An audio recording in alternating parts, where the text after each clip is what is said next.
As president, we're going to turn all the screws on the Iranians. We're not going to let them have oil revenue. We're not going to let them have money flowing into the regime. We're going to starve the regime of funding because ultimately that's the mother's milk of terrorism. But this attack likely would not have happened to the extent it did without the patronage of the Iranians. And Biden and Obama before him were incredibly naive and weak when it comes to Iran. Make your closing argument, specifically to evangelicals, but to all Iowans, why are you the better nominee in the fall than President Trump and Governor Haley, and why are you the better president of the United States? Well, I think it's pretty simple. Donald Trump's running to address his issues. Nikki Haley's running to address her donors' issues. I'm running to address your issues and your family's issues. And I'll solely be focused on reversing the decline of this country and restoring a revival of the American spirit. I'm the only one running that's delivered on 100% of his promises. And I'm the only one running that has beaten the left on issue after issue like we have in the state of Florida. We beat Disney on gender ideology. We beat the teachers' unions on universal school choice. We beat Fauci on COVID. We beat George Soros on the criminal prosecutors that we removed who were left-leaning.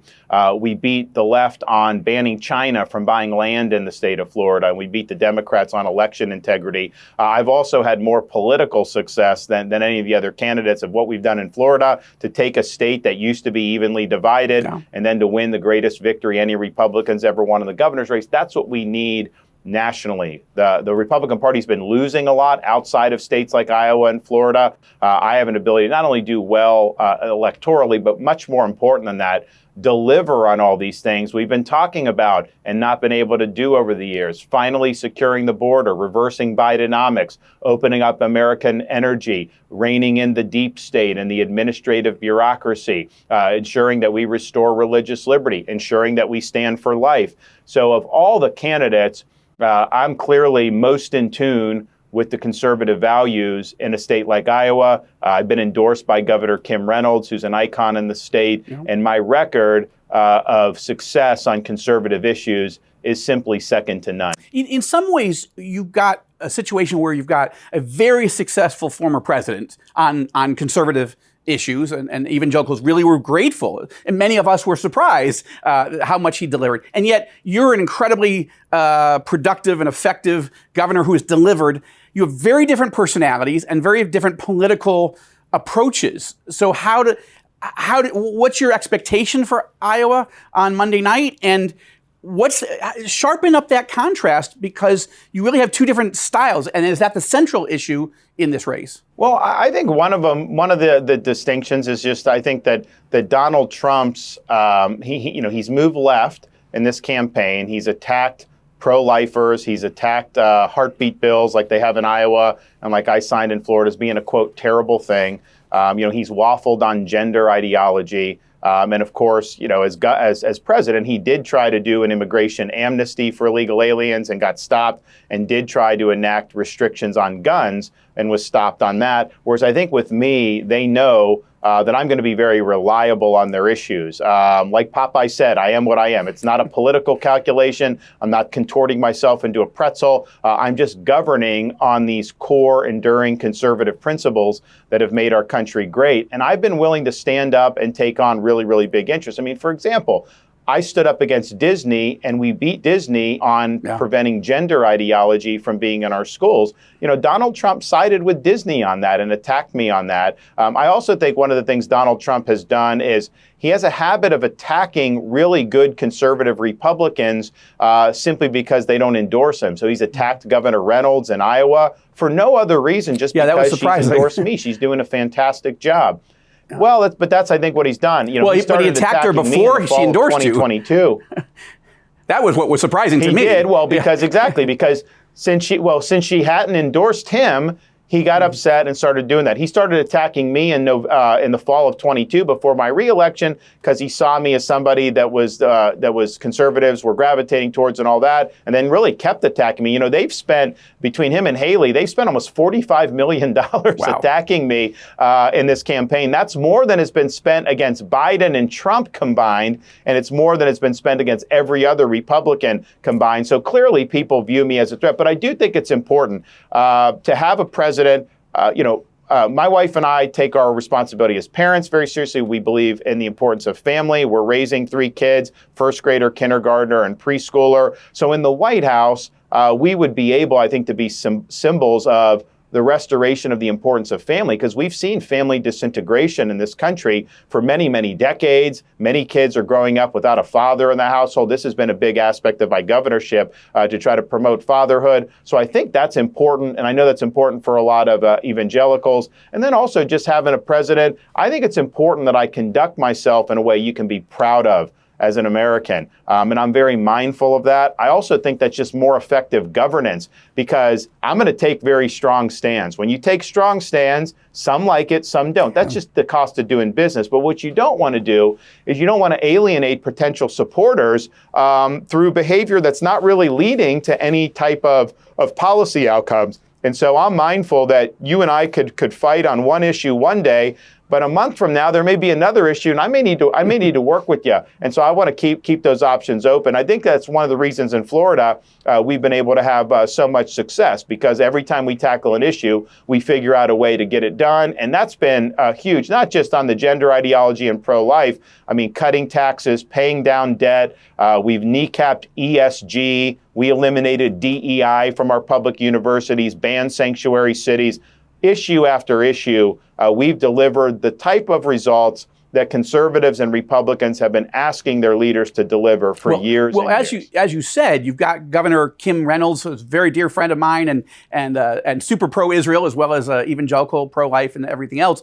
You've got Bob Vanderplatz on your team. I just talked to him right before coming on the air with you. He's super behind you. So Monday night, 10 degrees below zero plus wind chill. How motivated are your supporters? And the polls, for all the time you've invested there, they don't look that good. They're not terrible, but right now it's a 30-point gap. Can you close that Monday night? Well, I think a caucus is much different than just a normal election. And those polls are, a lot of those are a month old now. They have not been putting out polls recently. I wonder why. Probably because they don't fit the narrative. But we have people that we've identified by the tens of thousands. These are people that are going to turn out. We're adding more every day. We clearly have the momentum right now. We got to continue and work hard and drive it home. But I would be shocked if a poll from November and December replicated the actual outcome. We're seeing people coming to our events. A lot of them are undecided, and we're flipping a lot of people who may have been leaning in a different direction. So we're going to keep doing that. At the end of the day, I think that I represent the best opportunity to, of course, have a victory in November, but then deliver on all these key conservative priorities that we know need to get done. And it'd be good to have a president that can serve 2 full 4-year terms, because I think one of the things with Trump's administration, almost everything he did was through executive order, other than the courts and other than the tax bill. So when Biden came in, he reversed everything on day one. I think you need to have more legislative achievements, but then I think over an 8-year period, it allows these policies to really stick and take hold, so that if someone comes in after 8 years, they can't just reverse everything. Let me pivot to the issues here in Israel, because obviously when I saw you in May, you hadn't announced yet. And of course, everything here in the region has changed because of October 7th. The invasion by Hamas, the brutal slaughter of Israeli Jews, 1,200 in one day, the worst slaughter of Jews since the Holocaust. And of course, our northern border with Hezbollah in Lebanon is getting worse and worse and worse. Secretary Blinken in Israel this week to pressure Israel not to widen the war, except that that's not what we're doing. We're responding to an Iranian proxy. So I want you to talk about your assessment of how President Biden is doing. And as commander-in-chief, what's your approach towards Israel, Iran, and radical Islamism? Because I think that's going to be a major issue in 2024. Well, Biden has done everything he can to kneecap Israel's right to defend itself. What October 7th showed what a lot of people in Israel understood, and certainly I understood, is, they have people on their borders that want a second Holocaust. Yeah. And October 7th was more Jews killed than at any time since the Holocaust. Israel has every right to recognize that threat for what it is, recognize it as a threat to its very existence, and to do everything it can to eliminate that threat once and for all. So we should be supporting their efforts to do that. We should not be second guessing them. We should not be trying to restrain them behind closed doors. They're in a very precarious situation because they have adversaries that want to wipe Israel off the map. Now, when October 7th happened, I knew it would be an issue for us in Florida. As governor, we have a significant Israeli-American population, as well as a lot of folks who go to Israel. And so we found out that Biden wasn't helping people get out of Israel, Americans who wanted to leave once the war broke out. So I did an executive order. We sent planes to Israel. We rescued over 700 people and brought them back. Come to find out, Biden started dumping people in Greece, but then he would charge the Americans for going from Israel to Greece, and then they have to find their own way home. But, If you come across this border illegally, they will pay for you to travel everywhere. They'll put you up in hotels. I mean, it's just ridiculous. We also called a special session of the Florida legislature and expanded Iran sanctions. And so we have the strongest anti-Iran sanctions of anywhere in the country. Now, we're one of 50 states, but we would be the 14th largest economy in the world if Florida was its own country. We also expanded support for security at Jewish day schools and other Jewish institutions. Yeah, now, as president, the underlying issue with this conflict is the role that Iran plays. Mm-hmm. I'm the only one running for president that served in the armed forces. I'm the only veteran. I served in the Iraq conflict. When we were in Iraq, Iran was funding deadly attacks on our troops. They killed hundreds of American service members, probably over 1,000 during that time. Of course, last year was the 40th anniversary of the Marine Corps barracks bombing, on which Iran orchestrated and financed through Hezbollah. So Iran has an extraordinary amount of blood, American blood, on its hands, and yet Biden has taken actions to allow Iran to have more money flowing into his coffers. They, of course, will turn that around and use that to fund terrorism, Hamas, Hezbollah, the Houthis, and beyond. So as president, we're going to turn all the screws on the Iranians. We're not going to let them have oil revenue. We're not going to let them have money flowing into the regime. We're going to starve the regime of funding, because ultimately that's the mother's milk of terrorism. But this attack likely would not have happened to the extent it did without the patronage of the Iranians. And Biden and Obama before him were incredibly naive and weak when it comes to Iran. I mean, they think somehow we can have a rapprochement with this regime. This regime wants the destruction of Israel, and they want the destruction of the United States of America. You've described them. You did it in their when you were ideology. here. Yeah, an apocalyptic ideology, which is to bring about the end of the world via the destruction of Christians and Jews. Let me ask you another specific question, because you brought up, of course, October 7th. It's a border issue also. We had a border that was undefended. I don't know how that's possible. We'll have to get to that once we win. But you've been very outspoken about the dangers on the border, the U.S. border.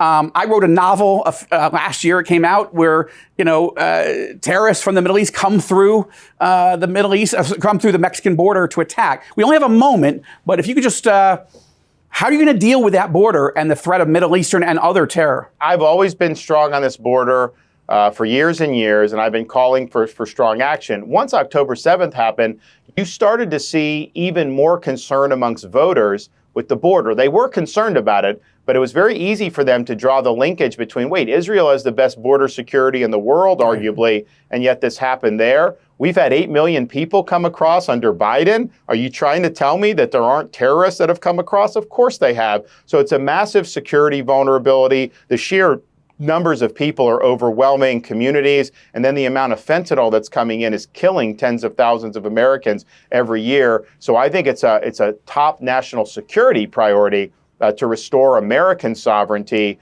identify the people that have come illegally, and deport them, particularly the ones from the Middle East and North Africa, who are going to be more likely to have some affiliation with these terrorist groups. But if you were trying to harm the United States, and you wanted a low-cost way to do it, you would just send people across the southern border. Absolutely. It's a no-brainer for our enemies, and there's no way that they have passed on that. On day one, I'll declare this to be a national emergency. We'll stop the invasion. Yes, I will build a border wall. We'll deport illegals back to their home country, and then we're going to declare the Mexican drug cartels foreign terrorist organizations, utilize military force against them so we can stop the carnage here in the United States.